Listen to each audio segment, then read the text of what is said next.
9 assembly حلقوں سے مقابلہ کرنے مجلس کا اعلان، ماجد حسین اور میر ذوالفقار بھی امیدوار، صدر مجلس بیرسٹر اویسی کی پریس کانفرنس۔ کل ہند مجلس اتحاد المسلمین نے 9 حلقوں سے مقابلہ کرنے کا اعلان کیا ہے۔ آج دارالسلام میں پریس کانفرنس سے خطاب کرتے ہوئے صدر مجلس بیرسٹر اسد الدین اویسی نے کہا کہ کانگریس اس مرتبہ موجودہ 7 اسمبلی حلقوں کے علاوہ مزید 2 حلقوں جوبلی ہلز اور راجندر نگر سے مقابلہ کرنے کا اعلان کیا۔ انہوں نے کہا کہ موجودہ 2 ارکان اسمبلی جناب سید احمد پاشا قادری اور جناب ممتاز احمد خان کو ٹکٹ نہ دینے کا فیصلہ کیا گیا ہے۔ ان کی جگہ مزید 2 قائدین میر ذوالفقار اور محمد ماجد حسین کو ٹکٹ دیا گیا ہے۔ انہوں نے کہا نامپلی اسمبلی حلقے سے ماجد حسین اور یاقوت پورہ سے جعفر حسین میراج، چار مینار سے ذوالفقار اور باقی موجودہ ارکان اسمبلی کو ٹکٹ دیا گیا ہے۔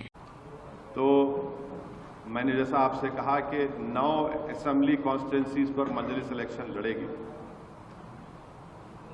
جس میں موجودہ 7 MLAs کی کانسٹیٹوئنسی ہے، راجندر نگر کی اسمبلی کانسٹیٹوئنسی اور جوبلی ہلز ہے۔ تو آج میں بہادر پورہ، راجندر نگر اور جوبلی ہلز کے کینڈیڈیٹس کا اعلان نہیں کروں گا، وہ شارٹلی کروں گا آپ کے سامنے۔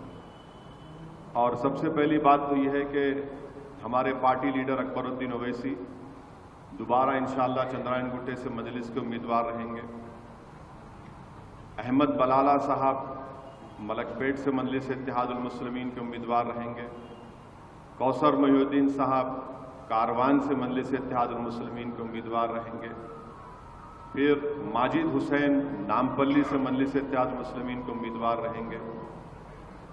یاقوت پورے سے جعفر حسین میراج صاحب انشاءاللہ مجلس اتحاد المسلمین کے امیدوار رہیں گے، اور چار مینار سے ایکس میئر ذوالفقار صاحب مجلس اتحاد المسلمین کے امیدوار رہیں گے۔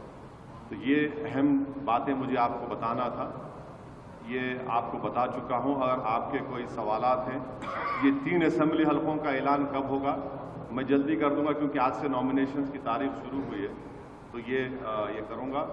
اور انشاءاللہ مجھے یقین ہے کہ اللہ سبحانہ و تعالی ہمارے پورے امیدواروں کو کا وہ MLA بنیں گے، کامیاب ہوں گے، عوام کی ان کو ساتھ ملے گا۔